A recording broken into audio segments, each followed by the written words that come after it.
sebelumnya kita sudah membahas materi terkait tentang konsep ekonomi, yang dimana dalam konsep ekonomi itu terdiri dari pelaku kegiatan ekonomi seperti rumah tangga, perusahaan, pemerintah, dan perusahaan luar negeri atau LN. Di dalam permintaan dan penawaran atau harga keseimbangan itu terdiri atas pembeli dan penjual.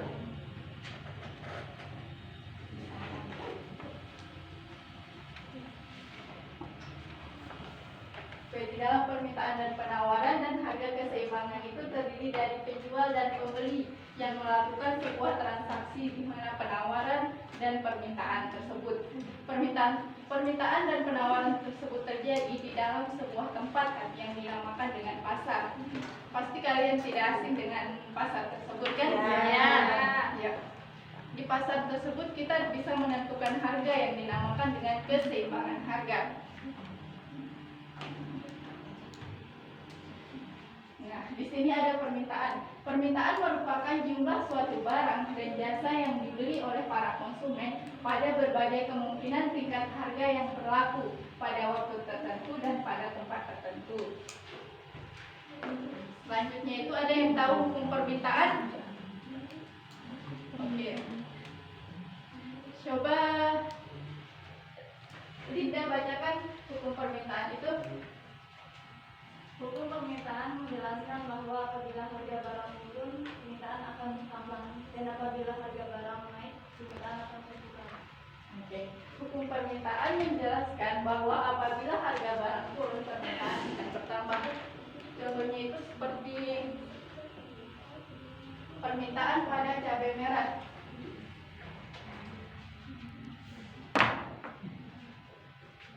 Jika harga cabai itu turun, permintaannya akan semakin banyak. Misal harga cabai 2.000, permintaannya itu semakin bertambah.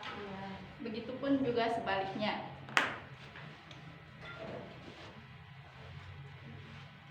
Faktor-faktor yang menyebabkan hukum permintaan itu tidak berlaku. Yang pertama itu barang interior, yang kedua itu hubungan kualitas harga, yang ketiga itu kemungkinan harga akan berubah. Di mana barang interior, ada yang tahu? Coba Halimatus jelaskan itu apa barang interior?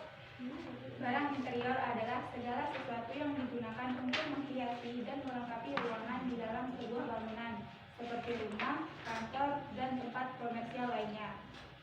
Ya, barang interior itu juga bisa disebut barang yang apabila harganya turun, maka jumlah barang akan semakin sedikit diminta oleh konsumen. Hubungan kualitas harga. Coba baik dia bacakan. Konsumen seringkali hanya menggunakan patokan harga sebagai pedoman kualitas. Hal ini disebabkan kurang lengkapnya atau sangat sedikitnya informasi yang diterima berkenaan dengan barang-barang yang dimaksud. Akibatnya, harga barang-barang yang diminta tinggi karena konsumen beranggapan kalau barang-barang mahal mempunyai kualitas barang yang lebih baik daripada barang yang harganya lebih rendah. Ya, itulah hubungan kualitas harga. Selanjutnya itu kemungkinan harga akan berubah. Kemungkinan harga akan berubah pada saat harga suatu barang tertentu mengalami kenaikan. Permintaan akan barang tersebut juga akan mencapai kenaikan. Hal tersebut dikarenakan masyarakat mempunyai kekhawatiran apabila barang akan terus naik. Contohnya di masa inflasi. Harga barang naik tetapi masyarakat justru menambah jumlah barang yang diminta melebihi kebutuhannya karena takut harga akan semakin naik atau meningkat.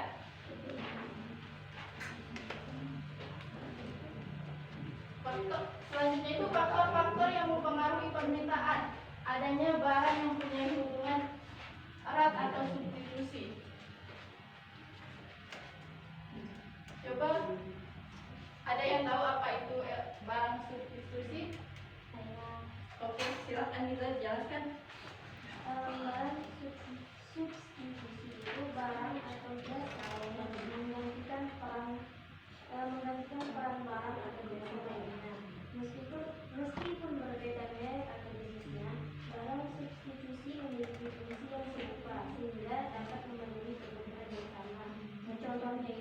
misalnya untuk minuman, teh biasanya menjadi substitusi kopi atau sebaliknya.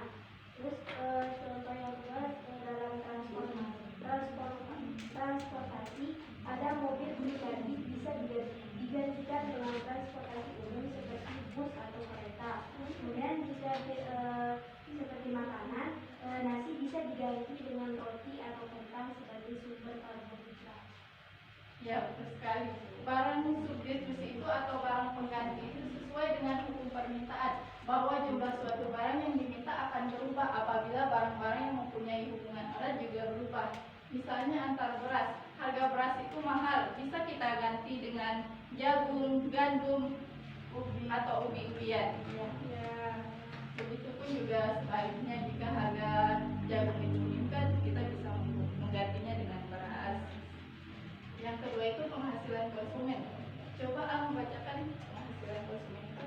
Penghasilan konsumen itu sudah menjadi semacam kebiasaan apabila penghasilan konsumen ada kenaikan, biasanya berpengaruh pada permintaan suatu barang. Untuk barang-barang yang meningkat, permintaannya sehubungan dengan meningkatnya penghasilan konsumen, disebut barang normal. Sedangkan apabila permintaan akan barang berkurang pada saat penghasilan konsumen meningkat, disebut barang inferior.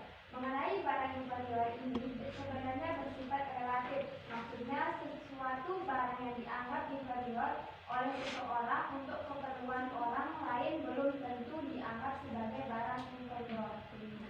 Karena barang interior itu cuma sebagai penghias saja. Selanjutnya itu selera konsumen. Masalah permintaan akan suatu barang juga dipengaruhi oleh selera konsumen, di mana pada saat sekarang ini selera konsumen itu pada fashion anak-anak itu menyukai gambar labubu. Ya. Sedang tren pada saat ini adalah gambar labubu, boneka labubu, itu yang meningkat pada pasar sekarang ini. Apabila selera konsumen terhadap suatu barang meningkat, baik kesenangan atau kegemarannya, maka permintaan atas barang tersebut akan naik. Hal itu tersebut berlaku juga sebaliknya. Yang terakhir itu faktor non-ekonomis. Masalah non-ekonomis juga dapat menyebabkan bertambahnya permintaan. Salah satu contohnya apabila jumlah penduduk bertambah dan diikuti dengan semakin luasnya kesempatan kerja, maka akan semakin banyak orang menerima penghasilan. Selain pertambahan penduduk, faktor non-ekonomis lainnya adanya bencana alam, gangguan keamanan, masyarakat, tradisi, dan model. Di mana permintaan pada tradisi ini misalnya kayak pada hari-hari besar permintaan akan suatu barang itu semakin bertambah, kayak tradisi Maulid Nabi dan bisa naik. Ya. Begitupun pada modelnya. Perubahan permintaan dengan adanya faktor-faktor tersebut di atas, ada kemungkinan jumlah barang yang dibeli atau permintaan akan naik atau turun. Meskipun harga tidak berubah, gejala yang seperti ini dinamakan dengan pergeseran atau perubahan permintaan. Misal harga barangnya itu naik, jumlah permintaan yang diminta oleh konsumen itu semakin bertambah. Penawaran atau supply. Pengertian penawaran pada dasarnya berkaitan dengan penyediaan dan penjualan barang dan jasa. Oleh karena itu, penawaran dapat diartikan sebagai jumlah barang dan jasa yang tersedia untuk dijual kepada konsumen pada tingkat harga tertentu. Bisa kita menjual barang itu, kita menawarkan barang di sebuah pasar itu dengan harga tertentu. Hukum penawaran, di mana hukum penawaran menyatakan bahwa makin tinggi harga suatu barang, makin banyak jumlah barang yang ditawarkan. Makin rendah harga suatu barang, semakin sedikit jumlah barang yang ditawarkan. Contohnya itu kayak cabai merah. Semakin tinggi harga cabai merah tersebut, maka suatu barang yang ditawarkan itu juga semakin bertambah. Bisa dipahami?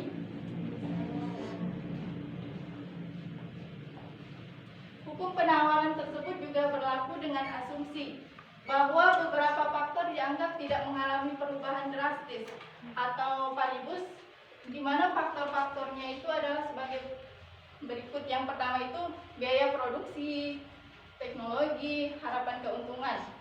Di mana pada biaya produksi, penjual menginginkan agar dalam menjual barang dapat menutup biaya produksi yang sudah dikeluarkan.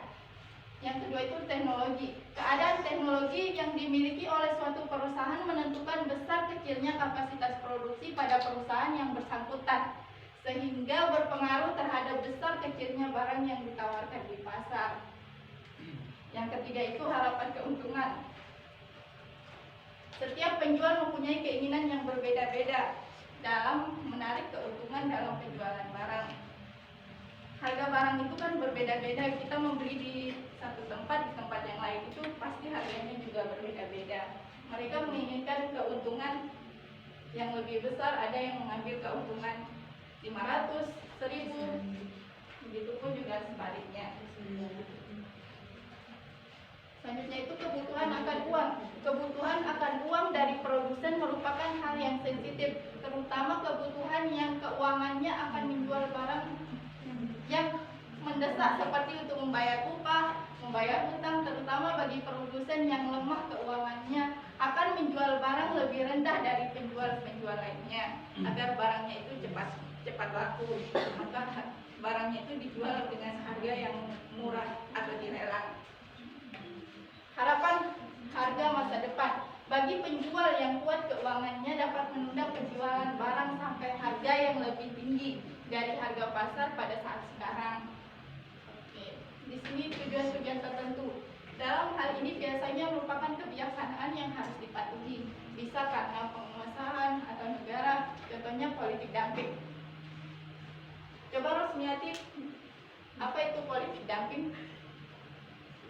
Politik dumping adalah praktik perdagangan di mana suatu negara atau perusahaan menjual produknya di pasar luar negeri dengan harga yang jauh lebih murah dibandingkan harga jual di pasar domestiknya. Praktik ini seringkali dianggap sebagai bentuk persaingan yang tidak sehat dan dapat merugikan produsen dalam negeri negara importir.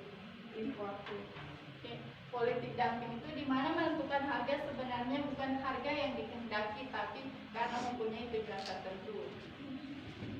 Dia memiliki tujuan-tujuan tertentu dalam menentukan harga pasar tersebut. Di sini selanjutnya itu faktor-faktor yang menyebabkan hukum penawaran tidak berlaku. Yang pertama itu terjadinya kurva penawaran yang vertikal, di mana kurva penawaran vertikal itu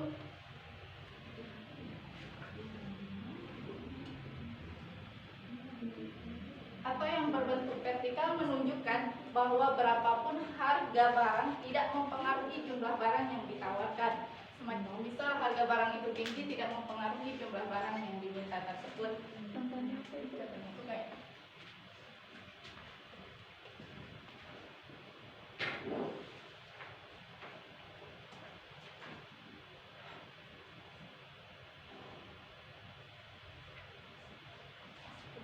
ini yang dinamakan terjadinya kurva penawaran yang vertikal.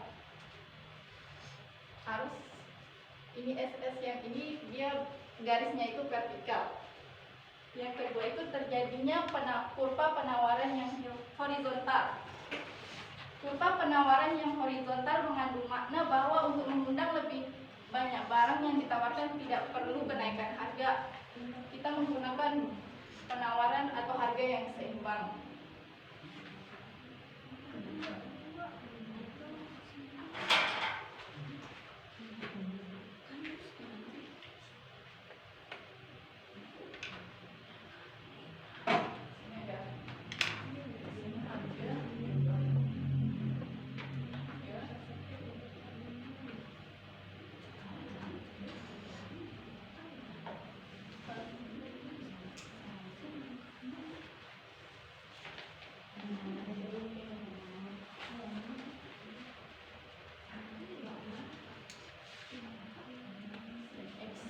Yang ketiga itu terjadinya kurva penawaran yang lengkung membalik.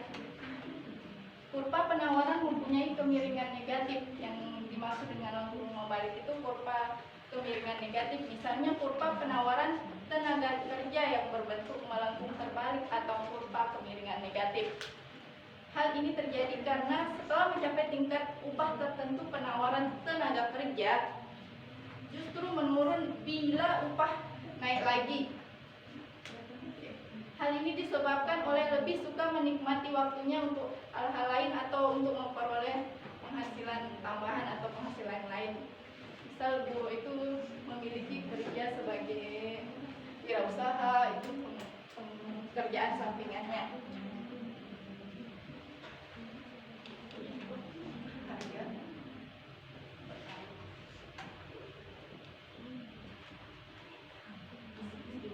Dia menghitung dengan harga per jam.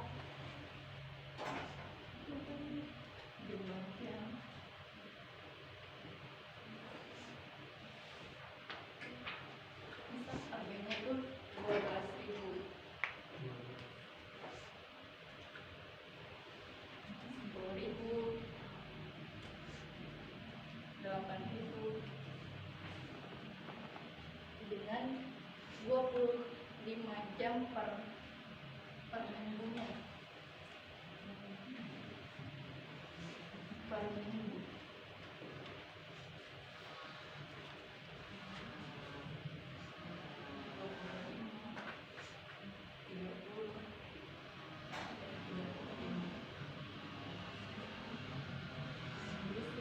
Pada harga atau tarifnya itu 8.000, dia memiliki jam kerja itu jumlah jam per minggunya itu 25 jam.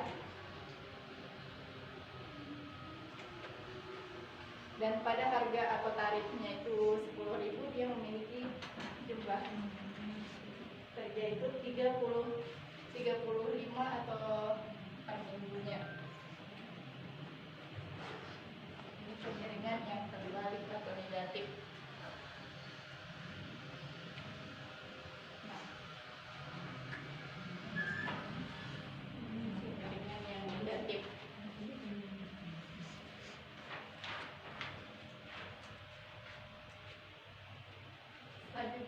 Faktor-faktor yang mempengaruhi penawaran. Yang pertama itu harga barang itu sendiri. Seperti yang dinyatakan dalam hukum penawaran, bahwa jumlah barang yang ditawarkan dipengaruhi oleh harga barang itu sendiri. Ini berarti apabila harga barang naik, maka jumlah barang yang ditawarkan itu juga semakin bertambah. Begitupun sebaliknya, jika harga cabai itu naik, jumlah barang yang ditawarkan itu juga semakin bertambah pula. Dengan hubungan ini, dia memiliki sifat atau hubungan yang positif. Yang kedua itu harga barang lain. Bila harga barang lain menurun, maka jumlah suatu barang yang ditawarkan dapat bertambah. Misalnya sebuah pabrik sepatu yang juga memproduksi sandal akan memproduksi sandal lebih banyak apabila harga sepatu turun. Begitupun sebaliknya, jika harga sandal naik, maka sepatu yang diproduksi juga semakin meningkat.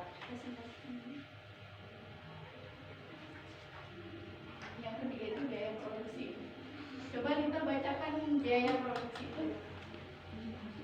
Biaya produksi apabila terjadi kenaikan biaya seperti meningkatnya harga barang mentah, upah yang lebih tinggi dan kenaikan tingkat bunga modal menyebabkan perusahaan menjual harga barangnya lebih sedikit. Jika dalam kita memproduksi itu harga barang-barangnya itu mahal, maka jumlah barang yang kita produksi itu juga semakin sedikit. Misal kita memproduksi kue, itu harga bahan-bahannya itu mahal, maka jumlah barang yang kita produksi itu juga semakin sedikit. Dan yang keempat itu kemajuan teknologi. Kemajuan teknologi dapat berpengaruh pada jumlah barang yang ditawarkan dan bersifat positif. Misalnya dengan ditemukannya mesin atau alat yang lebih efisien menjadikan menurunnya biaya produksi sehingga pengusaha akan menambah jumlah barang yang diproduksi. Nah, kayak kita menggunakan teknologi untuk promosi, just in time tersebut juga kita menjual barang menggunakan teknologi untuk promosinya, untuk menyingkat biaya yang dikeluarkan atau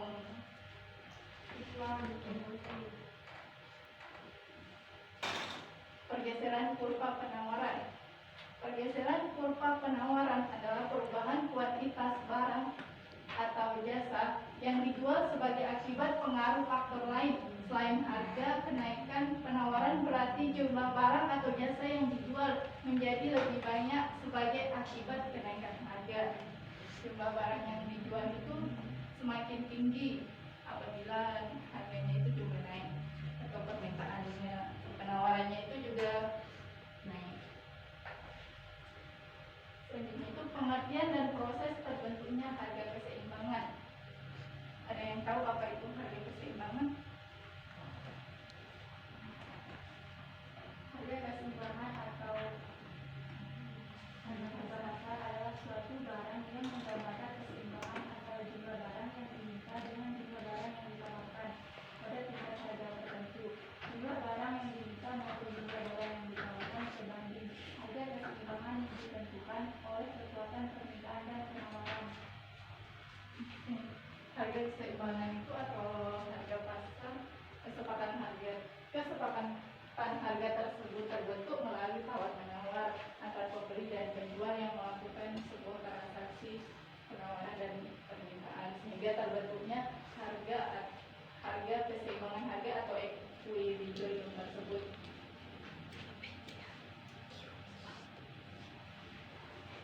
Proses terbentuknya harga keseimbangan.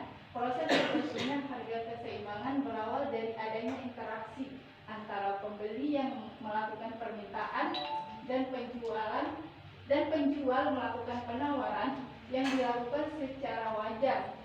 Interaksi antar permintaan dan penawaran sangat dipengaruhi oleh hukum permintaan dan penawaran karena hal berikut. Yang pertama itu hukum permintaan menyatakan bahwa permintaan cenderung akan bertambah apabila harga berangsur turun. Hukum penawaran menyatakan bahwa penawaran cenderung akan bertambah jika harga barang berangsur naik.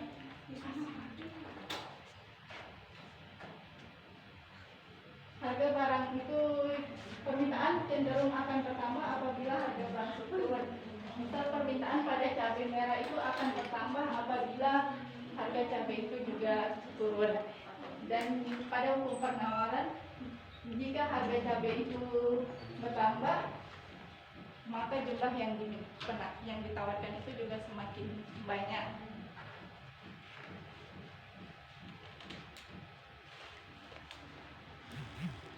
Golongan pembeli dan penjual. Ditinjau dari daya beli, golongan pembeli dapat dijelaskan menjadi sebagai berikut: pembeli supermarginal, pembeli marginal, pembeli submarginal. Penutupan.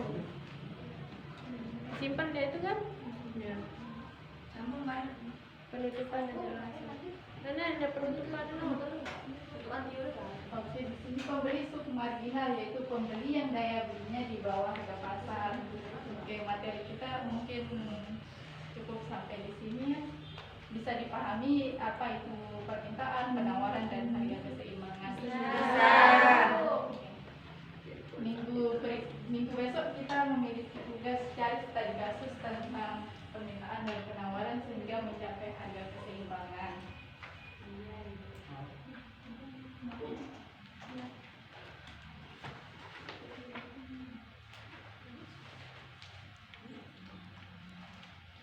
Oke, Assalamualaikum warahmatullahi wabarakatuh. Waalaikumsalam warahmatullahi wabarakatuh. Itirun. Hayu. Assalamualaikum warahmatullahi wabarakatuh. Wabarakatuh. Wabarakatuh.